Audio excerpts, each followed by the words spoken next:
Hi, I'm Karen Thorpe and I own Karen's Woodworking. So today I'm going to talk to you about the process that I do with my woodworking from start to finish. So when I order my wood, which most of my wood comes in from Nova Scotia, it's sourced from all over the world. They pick it up, actually they get it shipped in from Quebec area, Montreal mostly. When I order by the board foot, and I normally order quite a bit of wood at a time, and I'll pick it up at Armor Depot when it's ready for me. And then I bring it here and I offload it and I sort it out to the different species of wood that I use. At times I'm using almost 20-25 different types of wood from all over the world. So I'll just show you some of the woods that I'm using now. This one here is called Limba. It's an African wood. I have olive wood. Then of course I have the mahoganies, maple, ash, walnut, and believe it or not, this is called Palferrero. It's a African wood, and it's orangey red in color. So this is all rough lumber when I get it first. Then what I'll do is I cut it to the size that I need for making my boards, and depending on which board I'm making will depend on the size and width of each of them.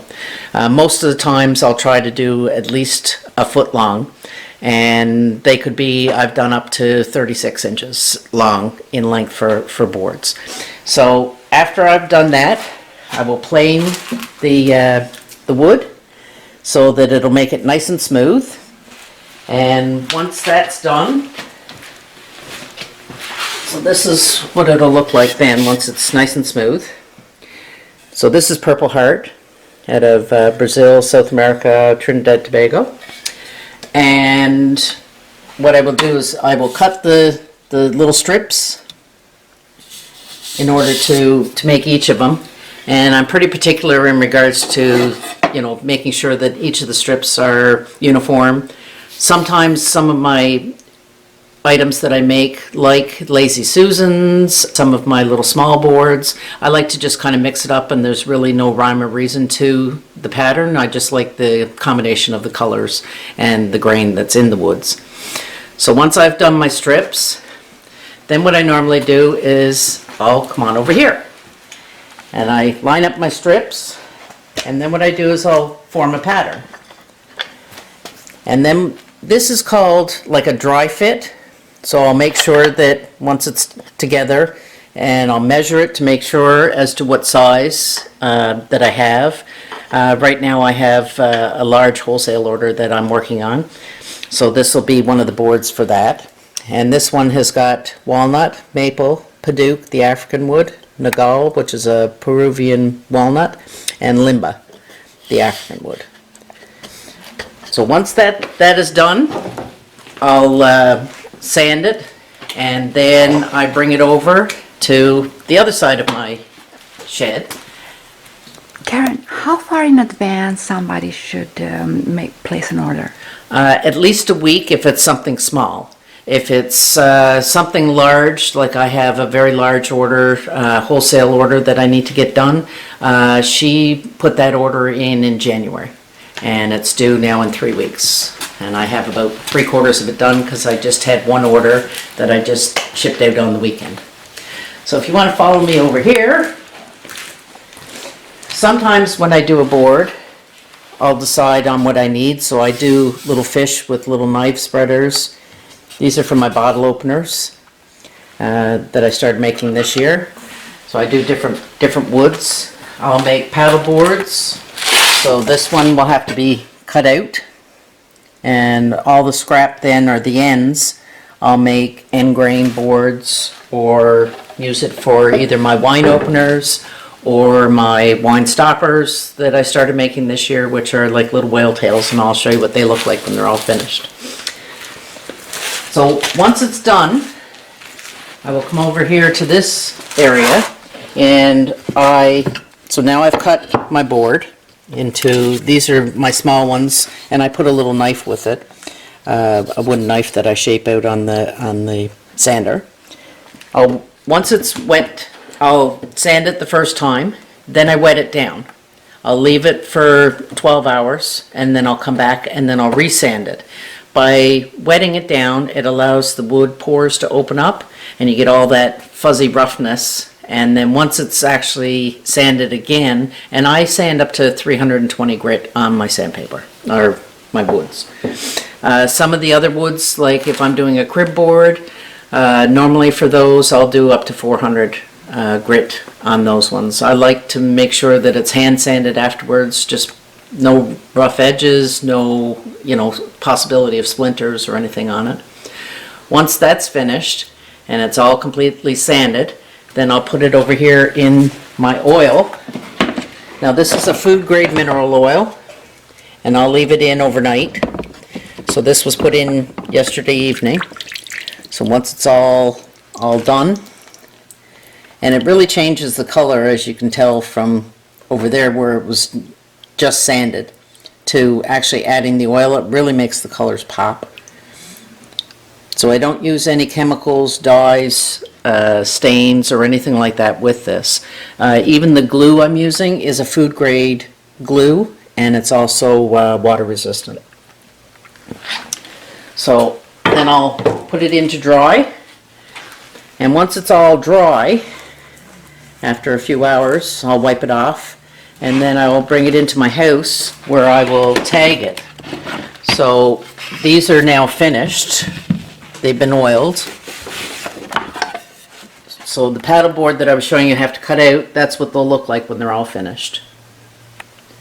And the scrap ends now that I have in this area, I'm making little wine stoppers to now I myself use it in my oil bottle, or any of your bottles you can put it in. I'd almost stay away from like a vinegar or something like that because it's acidic, so it would change the color of the stopper. But otherwise, like I said, I have mine sitting on my stove next to the stove in an oil bottle for mine. What would you say the biggest challenges or hazards would be in a studio like this? There's a lot of sawdust. I do have vacuum systems, but when I'm using the table saw, because of the type of woods and stuff like that, I wear a respirator. Used to not have the respirator at the beginning, but I've noticed as I've been doing this now for over 15 years, that it just seems like it bothers my sinuses more, my respiratory, so I've switched now to actually having a full face respirator on when I'm cutting. My sanders, I make sure that all my vacuum systems are up and running, and eventually I'd like to get a full one for here in the shed, but in time. What is it about wood that attracts you? I've always been a creative type person, but when I retired from the RCMP, I needed to find something that was a routine for me due to my back and neck injuries that I had.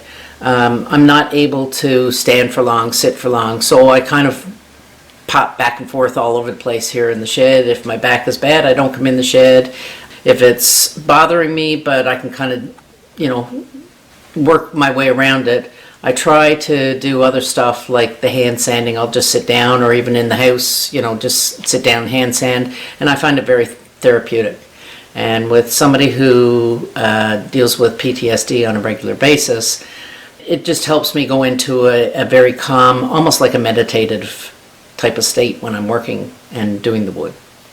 Have you had any collaborations with RCMP since you left in terms of wood?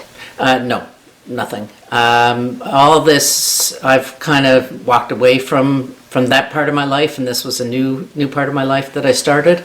And like I said, I've been doing this now since I've been about 40 years old. When I retired, I dabbled in it. My grandfather had taught me the basics as a kid, and then now he'd be amazed by all the power tools that there is and everything else. So I'm self-taught with the rest of my products, and I just felt that I needed to be different than somebody else. And so rather than just using local North American woods, what I end up doing is using a lot of the both domestic and exotic hardwoods. So all the colorful woods, it's all the natural colors, there's no paint stains, dyes, or chemicals in it, and it's Mother Nature at its best. And I just like to put the combination together to design something that's a beautiful one-of-a-kind piece for whoever has it. I try to keep up with everything, and I get my friends, they'll come on in, help me for a day, you know, organize the piano keys for me so that I can cut them, do them in, make up the key racks. I've had requests for just small key racks, for guitars, putting medals on for your kids, you know, and like I said, so every piece that I make is made one at a time, so it's a guaranteed one-of-a-kind piece for you. Okay, so when I do my crib boards, which are kind of like my pride and joy, each year I've done well over 100,000 holes that I've had to drill. So when I've made up the board, sanded it, got it all ready, then I template it. So that's these little black dots on it. Then I'll set up my drill press, and I actually stand here and drill every single hole one at a time. So I do both 2-track and 3-track crib boards. Each board is made one at a time, so you're guaranteed a one-of-a-kind piece. So your 2-track, these are all 3s, but a 2-track has 261 holes in it. The 3-track has 397 holes. And like I said, each year I've done well over 100,000 holes that I drill one at a time here in the shed. So a few hours standing here doing that. How do you maintain your equipment? For myself, I'm constantly, like my sandpaper, I make sure that I have cleaning materials for it, so there's giant erasers that you can get so that you can get longer life out of it. My table saw blades, unfortunately, planer blades, you can't, they're disposable ones, so once I get them done and I've used both sides of it, then I have to recycle them. So I will wait till I get a bucket full, which seems like a lot, but I actually go through probably anywhere between 15 to 20 sets of blades in the run of a year. And there's 3 blades in the planer. So I'll make sure that that's done. If it's not sounding right, I bring them over to Ride Out Tools is my go-to people. And that's where I've bought most of my equipment over the years. And when I'm having an issue, something's not working, then I call them up, and if it's too big of a machine for me to throw in my truck, then what I'll do is get them to come here and actually fix it for me. But for the most part, if you take care of your tools, they'll last you quite a long time. So In winter, how do you store your wood? right now, it's all stored here in the shed. And what I do when I bring it in is that I'll put it on these racks, and they're in different areas. So like my walnut, Nagal, Purple Heart, Pal Ferrero, Yellow Heart, Mahoganies, brown maple, sap maple, or the white maple that they call it, Paduke, Pal Ferrero. So there's, you know, like I said, there's a bunch that I use throughout the year. I store it on that, and I have a fan with a heating system in here. It's not very efficient, so I'm hoping to upgrade that over the next year or two. But I try to keep the heat on at all times throughout, especially the winter time, to keep the dampness and keep the temperature regulated here in the shed. Because if you turn it off, you're going to end up having your wood expanding and contracting constantly, which doesn't allow it to dry properly, and you'll end up having issues afterwards of it cracking and splitting and stuff. So this Saturday I'm at the farmers market, St. John's Farmers Market at 245 Freshwater Road. It's the old bus depot. I'm set up there every weekend, pretty much. You will see my full display from cutting boards, serving trays, paddle boards, crib boards. I do cheese slicers. I do small, like I said, the little wine stoppers, bottle openers, herb strippers, and any size charcuterie board, as well as the extra large end grains. See you at the market. Guaranteed. So now we're here at the St. John's Farmers Market, where I'm normally set up every Saturday. And here is the finished product of everything that's done in the shed. There's quite a bit more. So what I do is all of my products are made one at a time, so they're guaranteed one of a kind. I don't use any stains, dyes, chemicals in it. The glue I use is food safe and water resistant. So by making every board one at a time and not using anything but the natural woods, they're all guaranteed as a one of a kind piece.